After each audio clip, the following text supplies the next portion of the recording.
Hello guys and welcome back to my channel. My name is Sarah and I'm a flower farmer in East Yorkshire in the UK, and today's video is going to be a flower farm tour slash catch-up video which I try to do every month or so, and today is probably going to be more of a catch-up than a tour because there's lots of stuff going on the flower farm at the moment.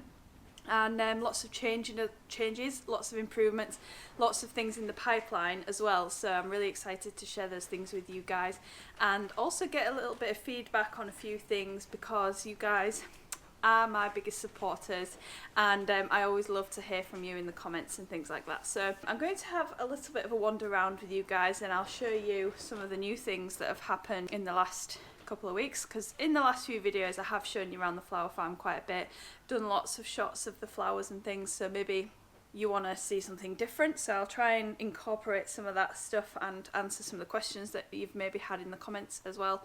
But as you can see, today I am in the teepee, and if you're new here, I just want to give a little bit of a introduction to myself and to my business. So I grow on half an acre and I have two separate plots which are 1/4 of an acre in size each. One is my original flower plot, which is just at the front of our house where we live on our family farm, and that was the plot that I originally started growing flowers in back in 2017, and that was a mix of annuals and perennials, and now it has become more of a perennial kind of field. I'm trying to move it over to being a little bit less maintenance, but producing perennial flowers instead of high turnover with annuals. And then I have a second field which has a polytunnel in, which is 1/4 of an acre like I just said, and that is all annuals at the moment. So maybe that will change at some point in the future, but at the moment that is just, I think there's 8 30-metre long annual beds. So there's lots of stuff in there that I'm picking from at the moment. And I'm based on a 400-acre family farm, which is my husband's family farm, and we do arable farming, so we produce cereal crops, and we also have some other little sideline businesses as well, like we've got boarding kennels and cattery, and lots of kind of just little things that add to the combination of the farm as a whole. And also I have the teepee where I run workshops on the flower farm. So on Sunday we had a really lovely workshop with Bryony Machin, who does mosaics and ceramics, and we had a really lovely day back in the teepee. I haven't actually run workshops in the teepee for a while, and it was just really nice to get back into the zone of it, and the teepee was looking really nice, but I'll go on to that a little bit later and I'll show you the improvements we've made to that. So yeah, I'm basically providing flowers for DIY weddings. I used to do flower arranging for weddings, but I don't do that anymore because it's just too stressful, something that I didn't really get into it for in the first place, and I'm not going to go there because I enjoy growing the flowers and I don't want to get bogged down by the arranging side of things, although I do enjoy doing things like this from time to time when it's at my own kind of leisure to do. And I also sell subscription flowers for weekly, monthly, bi-weekly deliveries. I sell hand-tied bouquets that people just order through social media, and they call me up and email me to order bouquets, and I run workshops with the flowers. What else do I do with the flowers? That's about it really, and it seems to work well. So yeah, I used to do flower farmers markets and things, but I'm not doing those things anymore because the farmers market that I used to enjoy going to actually stopped running during COVID, and it hasn't started back up again. So hopefully in the future I'll be able to go back to a farmers market because I did really enjoy that side of things. So I will take you for a quick little tour around the flower fields and I'll show you what's been going on.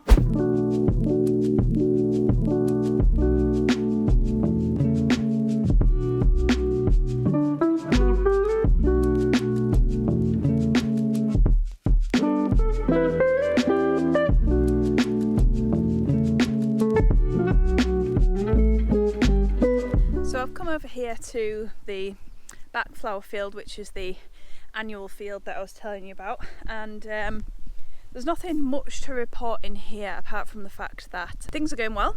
Things are starting to slow down / finish off. Some things are anyway. This aurochs very nice, but it's kind of hunching over a bit now. This statice has died off in this tunnel here, and the back half of the field is looking extremely weedy, so I need to get into the back of that and sort it out.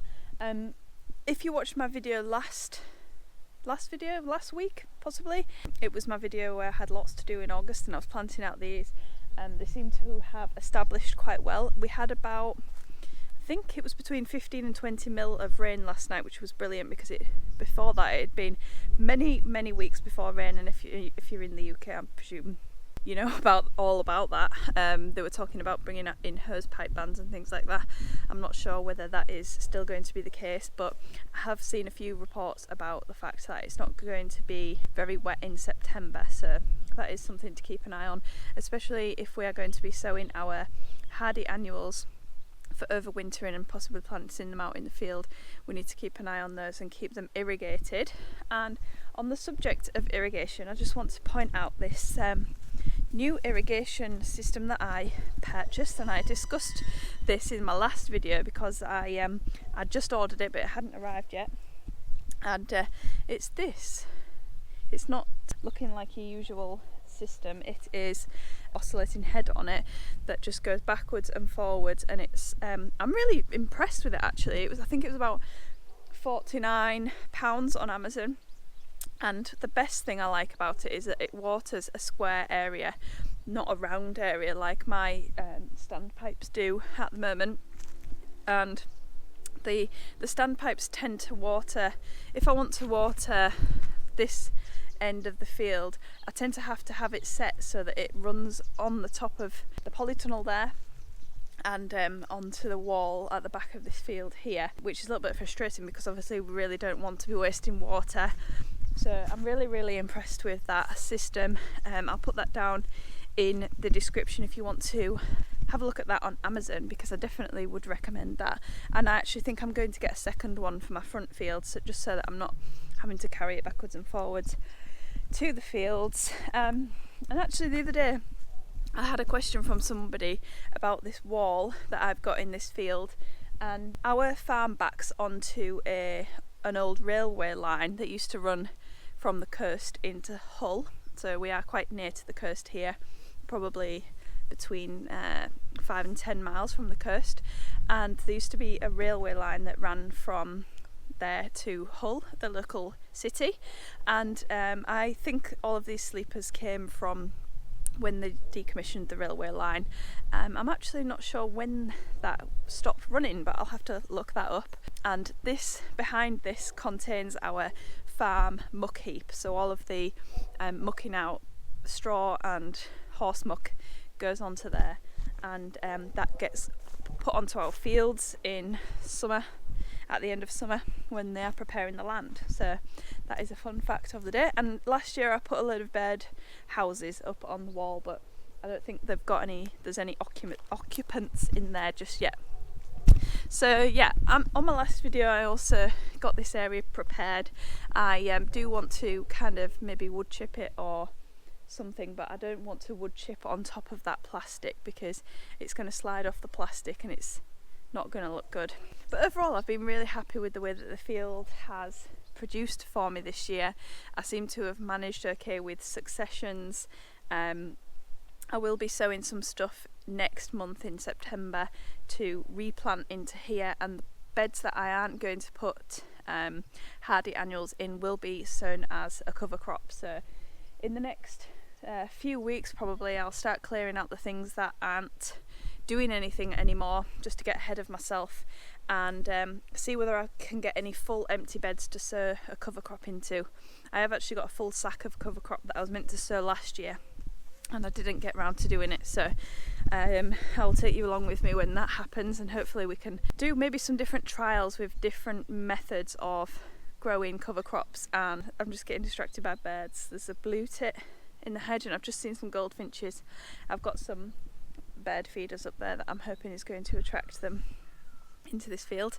So I'm going to come up with some different methods of sowing them and terminating the cover crops. That's if they work in the first place. So that is the plan, cover crop, and then I'll try a few different methods of terminating them and planting into them in spring and see how that goes, because I think a few of you might be interested in that, because a few of you have asked me about that already. Here are some biennials that are in desperate need of potting on and planting out. So in here I will also be planting some biennials as well as the hardy annuals and the cover crop.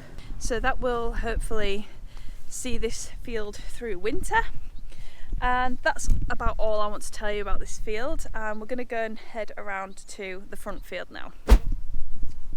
This is my new composting area slash tool storage area slash just general purpose area for the flower field. We had the concrete poured last week on such a hot day. Let me just wait for the donkey to finish.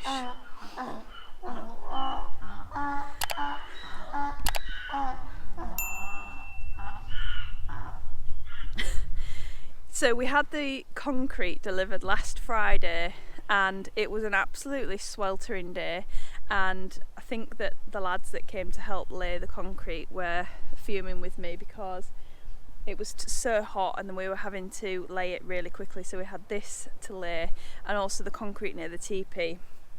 And the guy who was driving the cement mixer was like trying to get everybody to crack on because it was just setting really quickly, and I was a bit helpless because there was nothing I could really do to help because I don't really know how to work with concrete. But luckily we got it all done, and we don't have any cracks in the concrete, and the base is ready. And we've got the cladding put on, so it's going to have cladding sides, back, and not the front. The front's going to be open, and then it's going to have a tin roof on it, and then I can use it as an area to store materials, composting materials and things like that. So I ended off my last video with telling you that I was going on a course for composting and also soil microscopy, and honestly guys, I've got to say that workshop absolutely blew my mind, and Eddie, who ran the workshop, was just the nicest guy ever. So knowledgeable. I could have literally stayed there for a week and just asked him questions solid. The guy's just so full of information and so helpful and generous, and it was just amazing, guys. I can't even describe to you how amazing it was, but I would definitely get yourself on that course if composting and soil microscopy and things is of interest to you. And it kind of solidified the construct of this shed for me, because this was how I wanted to design it. And then I went to Eddie's place. His business is called Rhizophilia, by the way, but I'll definitely put his website down in the description. And he had a similar setup at his place, and he uses it to dry things like grass clippings and things. So I found out that on this course, which is something that I didn't know before, which was that if I cut the grass and dry the clippings, so if you have cut grass before and then left the clippings outside, you know that it goes like a slimy, horrible mess. But if you actually spread it out and dry it out, then you can use that still as a green material if you just pre-soak it again before you make your compost pile. So I just thought that when you dry something out, it would become more of a brown, but actually more of a carbon source, but actually it stays a nitrogen source if you've dried out that green nitrogen material. So I'm really looking forward to comprising my first compost pile in the next couple of weeks when I get a bit of time and I get a bit of materials collected together. I'll take you along on that journey with me as well, as I always do with everything. But yeah, the course was just amazing. We took I took lots of soil samples, and despite the efforts that I think that I've been going to improve soil health, I really haven't been doing enough, and things haven't really improved the way that I wanted them to. But now I know that I have the tools to do that. One of the things that I kind of knew I was doing wrong in the first place, but I just continued with it anyway, was to use all of that free compost mulch that I get from the local waste disposal place. I know that stuff's no good. It stinks, it's hydrophobic, and it just hasn't got any goodness in it at all. And Eddie really made that clear to us whilst we were on the workshop, and making homemade compost is definitely the way to go to get that whole microbial community that we want in the soils to help our plant life. Homemade compost is the only way to go. And if I want to stretch out that compost over a large area, then compost teas is something that I really need to work on. So there's a few things that I want to improve over the coming years. Actually, we looked at the worm compost. That was very good, and that had lots of goodness in it. So I need to get myself a compost tea extraction system made up or purchased, and then I can start applying that onto my plants and hopefully have some very healthy plants into the future. One of the things that Eddie told me was that my microscope was no good, that I've been using to look at my soil samples, and when I was using his microscope, which is obviously a very swanky microscope, you could see the difference, and I could see a lot more under his microscope than I could my own. Mine is just like a single eyepiece, and it's very small compared to his. And actually, I was wondering, you guys, if you would help me, because you are always very generous in buying me coffees, and I really want to save up to buy this new microscope that Eddie has recommended to me. And I am going to put all of my future coffee purchases into a microscope fund. So if you get value out of my videos, then you can buy me a coffee, and that is going to go into a savings pot for a new microscope. So these nice good microscopes are about £400 or £500, I think. So I need to save up that amount of money, and I can take you on a soil health journey through my YouTube channel. It's going to be really interesting to be able to show you guys the progression from basically my soil is bacterially dominated, there isn't much diversity in it at all, and I would love to show you the progress from this soil as it is at the moment to microbially rich soil through the amendments that I'm going to be making and the compost that I'm going to be making in the next year or so. I really want to push it and see how well I can get the soil to perform for me in the next year or so. So in this field, nothing much new to report since last time. The dahlias have been performing slightly better than they were before. I need to keep feeding these to make sure that they are producing better flowers and repelling those pests. Pests do seem to have been sort of moving on, but I don't want to say that too soon because we never know what's around the corner. But the thrips and things seem to have moved on, so hopefully that's going to be the end of that, and we'll have healthy dahlias for the rest of the season, because I'm really going to be relying on them for the rest of the season as a focal flower. And then from my last video, you'll probably remember that I've got quite a few empty spaces on in my field, and actually I took a trip with Melissa from the Real Bloom company, who's not that far away from me. Last week we went to Reeton Nursery, which is my favourite ever plant nursery. I've got a video of a trip there last October, and I did a bit of a plant haul, so if you want to check that out, I'll put that in the banner up here. So yeah, we went last week, and I bought, after your recommendations, I bought lots of new stuff. So I got some scabious, a white and a blue scabious caucasia, farmer white and a blue one. And then I also got quite a bit of echinacea, and I got some rosemary, which I've planted at the front of the teepee. I'll show you that in a bit. And I also got some more sedum, like more of a purpley, darker colour. And then I got a pink. I got a couple of different types of echinacea. As usual, I could go back and buy lots more, but I just decided to restrain myself this time because there was a couple of things there that they didn't have that I'm going to buy online. And one of which is sanguisorba, and the other one is, which I've just purchased actually, which is the hydrangea limelight. So I've just bought a few of those, and I need to order some sanguisorbas. Lots of these perennials in here need pulling out, and well, I need to do my farm audit first, because I am going to be getting rid of quite a few perennials that I've planted in this field, and putting something in that's a little bit more useful for me. And one of the things that I've been thinking about in the last couple of weeks is that this field is right next to the teepee where I run workshops, and the field just doesn't look very attractive at the moment.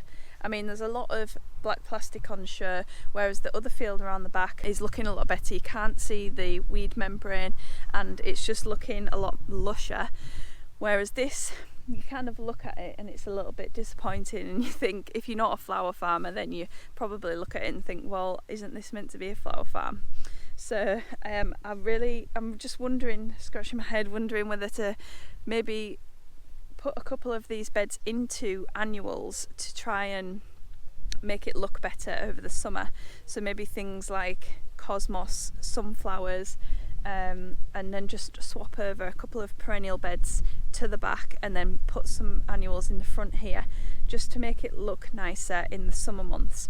And also, because we have had a bit of a drought at the moment, things are looking less good, not as good as they usually do. So I suppose we've got that to blame as well, but maybe I just need to have a little bit of a shuffle around in this field just to make it look extra special for the guests that are coming to the teepee. So that's about it on the flower field here. There isn't much to say that I didn't say in my last July farm tour, apart from obviously the fact that the shelter's gone up and the dahlias are looking okay. And I'm going to take you around now to the teepee, because we had a new pathway put on the teepee. I just wanted to make it more accessible to people who might not have very good mobility, and also the in winter it gets very slimy with our clay soil. So I'm going to walk up to the teepee and show you the improved space.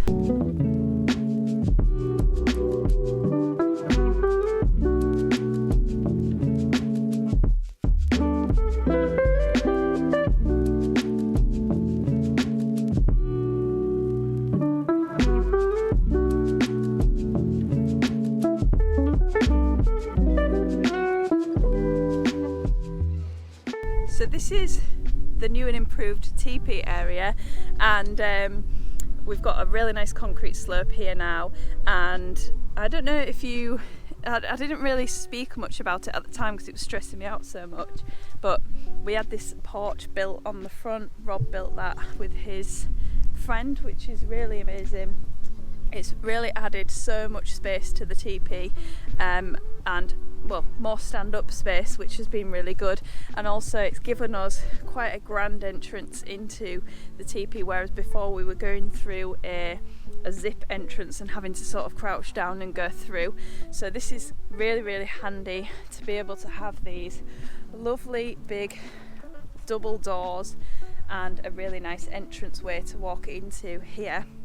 And I also mentioned to you before about how much of a nightmare it has been to get it repaired, because the skirt on the bottom of the teepee had a tear in it, and that took a couple of months to be repaired and cost me an absolute fortune. But that's done now, and hopefully we won't have to do it again. We've just put some pipe lagging around the bottom of the teepee down there, you can see it behind me, just so that the wooden floor, we did actually cut quite a bit off the floor, and we've also put some pipe lagging on as well, just to make sure that it doesn't rub and tear the canvas again. So in this entrance way, I've kind of gone for a bit of a bohemian theme. I've done a dried flower installment up here. We've got festoon lights up in the entrance. I've left this OSB board looking bare because I quite like it like that at the moment. We've got these cool IKEA lampshades, the pampas grass, and some teasel in a thingy there, in a vase there. And then I'm just really liking the naked concrete floor. I think it looks quite nice and bohemian, so we'll probably keep it that way at least for a while. And there's my tea and coffee station. It's not actually set up really for a workshop at the moment, so it's quite bare in here, and we've obviously tidied up since the workshop on Sunday. So we had Bryony over for a mosaic workshop, and I'm looking forward to having Bryony back again for possibly a Christmas workshop, and then maybe a collaboration next spring where we combine flower arrangement or some kind of flower arrangement and floral mosaic workshop. So it's looking really light and airy in here. We've put some lights up here. We've got the fairy lights, so it's a really nice ambient atmosphere when you're in here.